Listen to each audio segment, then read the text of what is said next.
सभी को सुप्रभात। मैं शिषपाल में बीए पार्ट थर्ड आधुनिक काव्य के अंतर्गत हम पढ़ रहे थे प्रथम इकाई में जगदीश गुप्त द्वारा रचित लघु काव्य संभोग पर हम चर्चा कर रहे थे, जिसके प्रथम सर्ग में आया था राम दरबार और अब सेकंड सर्ग है पुष्पकयान। उस पर हम अध्ययन कर रहे हैं पुष्पकयान। तो कवि ने बताया था पुष्पकयान की पहले उसकी शोभा का वर्णन किया और शोभा का वर्णन करने के बाद में जब राम आरूढ़ होते हैं पुष्पकयान में तो अपनी विगत बातों में डूब जाते हैं, उनकी स्मृतियों में डूब जाते हैं और विचार करने लगते हैं। फिर अचानक हवा का मुख मुड़ता है और यान पूर्व दिशा में चला जाता है। विचारों के उथल पुथल राम के हृदय में मची हुई है कि अब जब निहारते हैं अपने पुष्पकयान से तो देखते हैं कि अयोध्या नगरी के लोग जो उनको चींटियों की भांति दिखाई देते हैं, कभी ओझल हो जाते हैं, कभी उज्जवल दिखाई देते हैं। खेत बीचे हुए धन्य चकोर शतरंज की भांति दिखाई देते हैं। उनकी रूप सुंदरी के बारे में बताया। फिर बताया गंगा और यमुना नदी का यहाँ पे संगम होता है, तो गंगा जो नदी है वो सीता का रूप और यमुना श्याम वर्ण श्री राम का रूप, दोनों का जो मिलन कवि ने यहाँ पे करवाया और दोनों तल एकत्रित हुए, उसके बारे में कवि ने बताया। फिर आगे बताया कि देवतारों की हरित रेखा मातर ऊपर पुष्पकयान में बैठे हुए श्री राम को जब पेड़ दिखाई देते हैं, देवतरु इतने ऊंचे विशाल से दिखाई देते हैं, उनकी कतार दिखाई देती है, ऐसा लगता है जैसे हरी रेखा मात्र हो। और इसी प्रकार वहाँ पर जो हिमालय के पहाड़ और उनमें उठने वाली जो तरंगे हैं, वो जो आसमान का मध्य है, अहंकार है, उसको भी क्या कर रहे हैं, चकनाचूर कर रहे हैं। उसकी शोभा का वर्णन यहाँ पे बताया। ऐसा जब विगत बातों को याद आती है श्री राम को तो आंखों में अश्रु धारा बहने लगती है। और बताया आंसुओं के आवरण में पुतलियां थी लीन, आंखों की पुतलियां हैं वो भी क्या हो जाती है, लीन हो जाती है। और इस प्रकार क्यों हो जाती है? उसी समय राम को विगत बातें याद आती है, सीता की निर्वासन की याद आती है। तो क्या बताया, जो मुद्रा शेष थी वो भी आ जाते हैं याद। इनकी पीत जैसी काया वो भी क्या है, श्याम बिखरे केस, उनको जानकी का दुख होता है। राम का मन मलान विपत होकर चल पड़ा उत्तर दिशा को यान। अब आगे चले आज हम। तो आगे बताया है, जिसे मैंने यहाँ पे बोर्ड पर अंकित किया है, साथ साथ में अपने इस पे सहप्रसंग व्याख्या करते जाएंगे। ये संभूक मैं आपको एक कहना चाहता हूँ कि संभूक की जो ये पाठ्य पुस्तक है, लघु काव्य है, ये महाविद्यालय में उपलब्ध है। बीए पार्ट थर्ड के विद्यार्थी उनको ये अपने पास में होना चाहिए। तो साथ साथ में हम बोर्ड पे अंकित करते हैं, साथ साथ में आपके पास होगा तो समझने में बहुत आसानी रहेगी। अपनी रफ्तार थोड़ी कम चल रही है क्योंकि पहले इसको श्याम पट पे अंकित करना पड़ता है, फिर आपको बताना पड़ता है। इसलिए लघु काव्य है छोटा, लेकिन जब श्याम पट पे एक एक पंक्तियों को अंकित करते हैं तो समय का अभाव रहता है। इसलिए जैसे जैसे अपने चल रहे हैं, बहुत अच्छे चल रहे हैं। मैं आशा करता हूँ कि एक एक पंक्ति पर हम सहप्रसंग व्याख्या कर रहे हैं, आपके समझ में आएगा। तो चले हम आगे। अवधपुरी श्री राम आए सवर हुआ गूंज कर गतिमान। अवधपुरी श्री राम आए सवर हुआ गूंज कर गतिमान। राम की तंद्रा हटी कुछ और आया ध्यान, चल पड़ा अति शीघ्र गति से पूर्व पथ को यान। फिर आगे देखो, थी यहीं बैठी कहीं धरकर शीला का रूप मत रहा था मन, अहिल्या का गीत विद्रूप दाम ने छूकर उसे, जैसे गत साप याद आने लगा इतिहास अपने आप। एक नारी को सुगति दी, एक नारी को सुगति दी, एक को परिताप छोड़ जाऊंगा जगत पर कौन सी मैं छाप।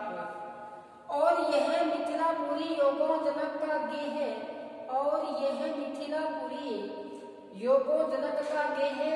यह स्वयंवर भूमि जनरव शांत मन संदेह वाटिका में प्रथम दर्शन दर्पों का उलझना पर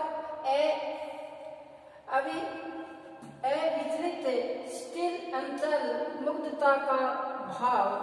सात दरक मुख कर उठाकर डालना जयमाल, पैर छूने में झिझकना कांपना बेहाल। आगे देखो, यहीं पर आकर परशुधर हो गए थे दीन, यहीं पर आकर परशुधर हो गए थे दीन। यहीं पर बाणासुर हुआ, रावण हुआ श्रीहीन।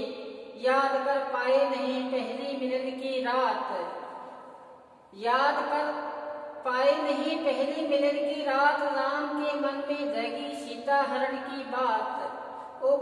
उबरने रह लगा दुख में समस्त अतीत रह गया इस कर्म में न जाने कितना समय बीत। पवन के आगाज से सहसा हुआ चित मन, लगे जुड़ने स्वयं बिखरे चेतना के अंग। और ठंडक वन झलकने लगा बिल्कुल राम पास। तो इस पे हम सहप्रसंग व्याख्या करें तो क्या बताए, अवधपुरी श्री राम, अवधपति श्री राम आए, शिवर हुआ बूझ कर गतिमान। अवधपति श्री राम आए, तो मैंने बताया कि श्री राम अवध के राजा श्री राम कहाँ जा रहे हैं, ये आपको गत वीडियो में आपको गहराई के साथ बताया। अब क्या है कि कवि श्री राम है वो शूद्र मुनि की तलाश में पुष्पक यान में आकाश मार्ग में खोजते हुए जा रहे हैं, आकाश का विचरण करते हुए। और साथ साथ में कवि ने यहाँ प्रकृति का सौंदर्य का वर्णन किया है। तो क्या बताया है कि इस प्रसंग में कवि ने बताया है कि विगत बातें को याद करते हुए राम का जो मन है वो बेचैन है। तो बताया कि अवधपति श्री राम आए, सर हुआ गूंज कर गतिमान। जैसे ही प्रकृति को एहसास हुआ कि अवधपति श्री राम आए हैं, तो ऐसा वहाँ पर गूंज विद्यमान हुए, एक ऐसा नाद वहाँ पर विद्यमान हुआ कि राम की तंद्रा हटी। राम पहले अपने अतीत का स्मरण कर रहे थे, उनकी जो वहाँ से नींद हटी और कुछ आया ध्यान चल पड़ा क्षिपर गति से पूर्व पथ की यान। जैसे उनको याद आया, उनकी तंद्रा निंद्रा हटी तो उनको पता चला अब कहाँ चल दिया, अवधपति श्री राम आए सवध। तो बताया राम की तंद्रा हटी, कुछ आया ध्यान चल पड़ा क्षिपर गति से पूर्व पथ की यान। जैसे ही उनको याद आया तो पहले तो जो वन की जो वनस्पतियां थी, इनके मध्य में एक ईश्वर गुणगान होता कि अवधपति राम आए हैं, और ऐसा गुंजित होता है जैसे झरने भी इसी गति में क्या हुए, गूंजमान हुए। और फिर बताया आगे कवि ने कि अवधपति अयोध्या के स्वामी यहाँ पर श्री राम आए हैं। कवि आगे क्या कहते हैं कि जो राम पहले सोच में डूबे हुए थे, कि राम की जो सोच में डूबे हुए थे, अब जो सोच थी वो टूट चुकी है। अचानक कोई बात ध्यान में आती है, सोच में क्या होता है, विचलित होता है। और अब यही ध्यान आता है श्री राम को कि राम अपने पिता दशरथ का आदेश मानकर लक्ष्मण और अपने गुरु विश्वामित्र जी के साथ इस जगह आए थे। अब अकेले हैं राम पुष्पक यान में और याद कर रहे हैं कि हम यहाँ पर आए थे। तो पहले साथ में कौन थे, लक्ष्मण जी और गुरु विश्वामित्र जी साथ में आए थे और दशरथ का आदेश मानकर यहाँ पे आए थे। यही प्रकृति की रमणीयता की सुंदरता को यहाँ कवि के माध्यम से राम निहार रहे हैं। तो यहाँ पर कवि ने जो वर्णन किया है वो स्मृति का वर्णन किया है। फिर चलते हैं आगे। यही बैठी कहीं धरकर शिला का रूप कवि यहाँ बताते हैं। फिर बातों का स्मरण करते हैं श्री राम कि यहाँ पर जब हम आए थे पहले तो क्या था कि थी यही बैठी धरकर शिला का रूप। शिला का रूप किसने धारण कर रखा था? अपना रूप शिला का किसने धारण कर रखा था? अहल्या ने। ये ऋषि मुनि की श्राप से क्या थी? ग्रसित थी। महिला से क्या बनी? पत्थर बन चुकी थी। और राम के चरणों के शपथ से ही ये क्या हुए थे? अपने उनको नया जीवन मिला था। तो कवि को यही जो पत्थर जो शिला बन गई थी राम के मार्ग में चलते हुए, वो भी स्मरण हो आया था और यहीं पर पत्थर बनी बैठी थी और उसका दुख का क्या किया था? निवारण किया था। तो क्या बताया है यहाँ पे? थी बैठी यही धरकर शिला का रूप मंथ रहा था मन। और श्री राम का यहाँ मन में मंथन चल रहा था कि यहाँ अहल्या शिला का रूप धारण कर रखा था। क्यों कर रखा था? कि मुनि ऋषि मुनि के श्राप से ये शिला पत्थर बन चुकी थी। अहल्या का विगत विद्रूप, ये अहल्या का क्या था? ये इनका दुख था, विगत दुख था। इनके छूने से जैसे ही श्री राम ने उनके पैर से उनको छुआ तो वो श्राप से ग्रसित थी। वो श्राप क्या हुआ? दूर हुआ और याद आने लगा इतिहास अपने आप। याद उनको अपने आप इतिहास आने शुरू हो गया है कि जैसे ही अहल्या को राम ने अपने पैरों से छुआ तो वो क्या हुई? जीवित हुई, अपने सजीव हुई। तो आगे क्या बताया है? आगे बताया है कि एक नारी को सुगति दी। श्री राम यहाँ पर फिर बताया है कि एक नारी को मैंने यहाँ पर क्या दी है? सुगति दी है, अच्छी गति दी है। और एक को परिताप, फिर याद आया कि मैंने एक नारी को मुक्ति दी और एक को दुख दिया। दुख किसको दिया था? यहाँ पे दुख दिया था सीता को, उनका निर्वासन हुआ था, उनका त्याग हुआ था। कहते एक को सुगति दी, दूसरों को मैंने यहाँ परिताप दिया। छोड़ जाऊंगा जगत पर कौन सी छाप। कहते मैं इस संसार में कौन सी छाप छोड़ के जाऊंगा? एक को तो मैं अच्छा किया, एक का बुरा किया। तो अपने आप ही मन में पश्चाताप हो रही है श्री राम को कि सीता का निर्वासन किया और उद्धार किया तो किसका किया? अहल्या का किया। तो अब आगे बताया है, देखो अब पुष्पक यान में श्री राम विराजमान है, उसी का यहाँ पर वर्णन बताया है। और यह मिथिलापुरी, ये राजा जनक की नगरी है, ये जनक का गे है। यहाँ पे किसका घर है? जैसे यान किस दिशा की ओर चल पड़ता है? पूर्व पथ की ओर चल पड़ता है। आगे उनको याद आता है उस अपने जनक की नगरी का, तो वो भी यहाँ पे बताया है। कवि बताया है ये मिथिलापुरी योगो जनक का गे है, स्वयंवर भूमि जनरव शांत व्रत संदेह वाटिका में प्रथम दर्शन। अब याद आता है उनको श्री राम को कि ये जो भूमि है ये राजा जनक की भूमि है। यहाँ पर मेरा क्या हुआ था? स्वयंवर हुआ था। यहाँ पर सीता का स्वयंवर हुआ था। तो यहाँ पर उस समय यहाँ पर वातावरण था वो शांत नहीं था, लोगों की आवाजें थी और ऐसा शोर हुआ करता था। आज दिन क्या हो गया? शांत हो गया है। ये संदेश तो क्या थे? पुराने थे।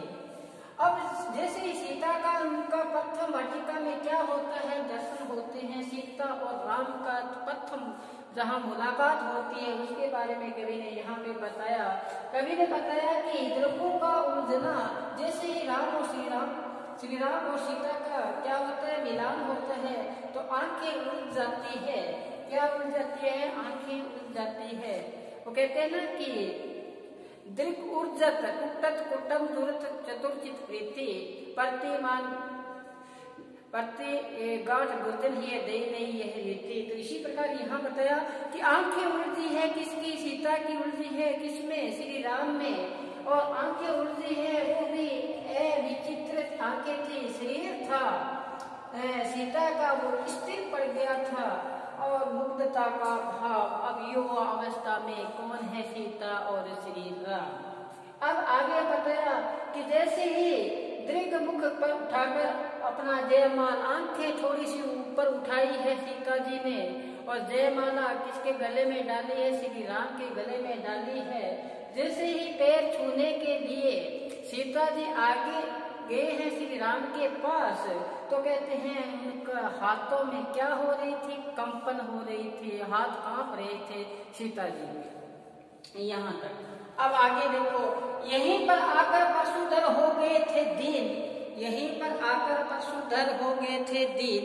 अब देखो यहाँ पर फिर बताया है कवि ने कि जैसे नवंबर हुआ था तो परशुराम आक्रोश में आए थे और उनका भी जो मद था, अहंकार हुआ था, वो भी शांत हुआ था यहाँ पर। और फिर बताया यही बाणासुर डरा, यहाँ बाणासुर का भी क्या हुआ? अंत हुआ था श्री राम के हाथों। रावण हुआ श्रीहीन, रावण अब अहंकार में था और सीता के स्वयंवर में जो शिव धनुष उठाने की जो प्रतिज्ञा थी उसमें असफल रहा, उसको उठाना तो दूर, छू नहीं सका, क्या नहीं सका? छू नहीं सका। उनका भी यहाँ श्रीहीन हुआ, यहाँ पर उनका अपमान हुआ। किसका? रावण का। देखो कवि ने साथ में यहाँ परशुराम, बाणासुर और साथ में किसका बताया? रावण का भी। यहाँ जो द्रव था, अहंकार था, वो चकनाचूर बताया है। देखो स्वयंवर की बात है, थोड़ा सुनना। एक लौकिक एक जनस्मृति आती है कि लौकिक जनस्मृति में आता है कि स्वयंवर में रावण जाते हैं, उससे पहले की बात है कि रावण की जो पत्नी मंदोदरी थी वो माथे में एक टीका लगाया करती थी रामचंद्र जी का। तो रावण ने कहा कि इस धरा में सबसे सर्वश्रेष्ठ राजा हूँ तो मैं हूँ, और आप अपने मस्तक पर किसका ये टीका करण करते हो? तो कहने लगी कि आपसे बड़े जो अवधपति श्री राम है उनसे बड़े कोई नहीं है। तो रावण को आक्रोश आता है अपनी पत्नी पर, मंदोदरी पर। तो मंदोदरी ने रावण का कहना मानती है, कहती है चलो ठीक, आपका कहना मानती हूँ, मैं माथे पे उनका तिलक नहीं लगाऊंगी, गर्दन के पीछे तिलक लगा लेती हूँ। अगर आप में कभी ऐसी विपदा, ऐसी परेशानी आ जाए तो याद कर लेना कि मंदोदरी का जो टीका लगा हुआ है वो मेरा क्या करे? मदद करे। तो फिर क्या हुआ कि जैसे ही स्वयंवर में गए थे, कौन? सारे राजा भूपति आए हुए, राजा विदेशों के राजा आए बैठे थे, रावण भी था। और रावण ने सोचा मैं इनका थोड़ा प्रयास करके देखूं तो सही कि सुबह कहीं सारे बैठे हो, मेरी वहां पर मेरी तो ही नहीं हो जाए सभी के सामने। तो जैसे ही रावण ने एकांत में जाके उसको देखा, शिव धनुष को देखा, उठाने की चेष्टा की, तो अचानक उनका हाथ नीचे दब जाता है और निकल नहीं पाता। तो देखते हैं कि सब कहेंगे कि रावण ने चोरी से उसको उठाने की चेष्टा की है, तो सुबह मेरी सबके सामने बदनामी होगी। तो पसीने से बेहद रावण फिर याद आता है मंदोदरी, आप कहती थी कभी मेरी मदद करना परेशानी संकट में। तब याद किया कि मंदोदरी के जो मस्तक पर लगा हुआ टीका है श्री राम का, वो मेरी मदद करी। तो जैसे डर से उसका हाथ वहां से उठ जाता है, लेकिन रावण फिर भी मानता नहीं था। देखो रावण बहुत बुद्धिमान जीव था, 4 वेदों का ज्ञाता था। पहले उनको वेदों को पढ़ना, फिर टीकाकरण करना, फिर जाके भोजन करना, इतना ज्ञाता था। लेकिन कहते ना, किया कराया सब जाए अहंकार ने सबको ग्रसित कर लिया। तो चले आगे। तो बताया कि यहाँ पर बाणासुर और रावण भी क्या हुए थे? श्रीहीन हुए थे। याद कर पाए पहले मिलन की रात, जैसे ही राम ने याद आई पहले मिलन की रात, वो बात याद आई तो फिर क्या हुआ कि राम के मन में जगी सीता हरण की बात। जैसे ही वो पल याद आए सुपद के, उससे पहले क्या ग्रसित कर लिया? वो ग्रसित कर लिया विपरीत परिस्थितियां। वो कौन सी? सीता हरण की बात अंदर आ गई कि सीता का क्या हुआ था? हरण हुआ था। अब आगे देखो, उबरते रहे लगा दुख में समस्त अतीत। जैसे जैसे इनके दुख थे वो अतीत के जो दुख थे वो उभरने लगे। इस तरह में समय कितना पता नहीं कितना समय इस समय में बीत चुका था। पवन के आकाश से ऐसा हुआ चित्त भंग, जैसे ही पवन का धक्का लगा पुष्पक यान को, तो कहते हैं कि लगे जुड़ने से बिखरने चेतना के अंग, जो भी विचारों के उत्तर पुत्र श्री राम के मस्तक में चल रही थी वो बिखरनी शुरू हो गई। अब जहाँ राम जाना चाहते हैं दंडक वन में, वो उनको दिखाई देना शुरू हो गया, झलकने लगा बिल्कुल पास। ऐसा लगा कि रामचंद्र जी के ये क्या है। अब दंडक वन जहाँ शूद्र मुनि की तलाश में श्री राम जा रहे हैं तो पास में झलकना शुरू हो गया है। तो ये था अपना पुष्पक यान जो यहाँ तक हमने अध्ययन किया। तो वहां पे झलकने लगा बिल्कुल राम पास। अब उनको एहसास हुआ रामचंद्र जी को दंडक वन है, ये मेरे पास में है। तो आगे क्या बताया, सब दिशाओं से सिमट आया मधुर संगीत, चारों तरफ से एक मधुर स्वर सुनाई दिया। ऐसा मधुर घंटियां की थी दमने रही वातावरण को जीत। ऐसा नाद सभी को क्या कर रहा था, अपनी ओर आकर्षित कर रहा था, प्राकृतिक शोभा को बढ़ा रहा था। ऐसा नाद हुआ। तो क्या बताया, यान के तल से हुआ तेज विस्तार। यान था जो पुष्पक यान, उनका जो तल से क्या हुआ, चारों तरफ से प्रकाश ही प्रकाश फैल गया। आलोक चारों ओर गोलाकार, एक ऐसा आलोक फैला वहां जहाँ पे राम का यान उतरा है। प्रेरणा हुई भूत उतरा यान, हरि कोमल धूप से ऊपर उतारा यान। एक कोमल धूप पर वो यान को वहां पर उतारा गया है श्री राम के द्वारा। ये था हमारा पुष्पक यान। अब हम तृतीय चरण में चलते हैं। वहां पे है वन देवता कि पवन से नभ यान का पाकर पता चले स्वागत के लिए वन देवता। जैसे ही रामचंद्र जी वहां से पुष्पक यान से नीचे उतरते हैं तो यान वहां उतरता है तो वन देवता उनको स्वागत करने के लिए, वहां स्वागत करने के लिए वन देवता क्या बताए, सांझ को ही फूल सब खिलने लगे। जैसे फूल तो सुबह खिलते हैं, जैसे रामचंद्र जी का आवागमन होता है तो सांझ को ही फूल खिलना शुरू हो गए हैं। तरु शिखर उल्लास से हिलने लगे। जो पेड़ थे वो भी, उनमें भी क्या हो गया, उल्लास भर गया, खुशियां भर गई है और भर गया वन प्रांत सुगंध से। चारों तरफ से ऐसा वातावरण उपस्थित हो चुका है कि राम के संबंध में, कि राम अवधपति राम आए हैं। तो चारों तरफ से सुगंधित ही सुगंधित वातावरण हो गया। पक्षियां की पंक्तियां उड़ने लगी, दिव्य वदन वार सी जुड़ने लगी। पक्षियों की जो पंक्तियां थी वो राम के स्वागत करने के लिए एक साथ उड़ती हुई प्रतीत हुई। उनका स्वागत करने के लिए आ गए सब पास, कुछ दूर खोपे में प्रत्युप मयूर से। एक जैसा मयूर अपने आप को मयूर सभी को प्रसन्न करने के लिए बादलों की गर्जना से अपने आप को छत्ता बनाता है, उसी प्रकार से सारे पक्षी, सारा प्राकृतिक वातावरण अपने खुशियों से भर चुका है। मोर ने नृत्य करना शुरू कर दिया है। यहाँ तक हमने आज वर्णन करेंगे। आगामी कल फिर हम वर्णन करेंगे वन देवता। तो आप आगामी थोड़ा पढ़ना वन देवता, तो आपके आसानी से समझ में आएगी। आज बस इतना ही। घर पर रहें, सुरक्षित रहें और जो मुख्य ध्येय है पढ़ना, तो पढ़ते रहें। धन्यवाद।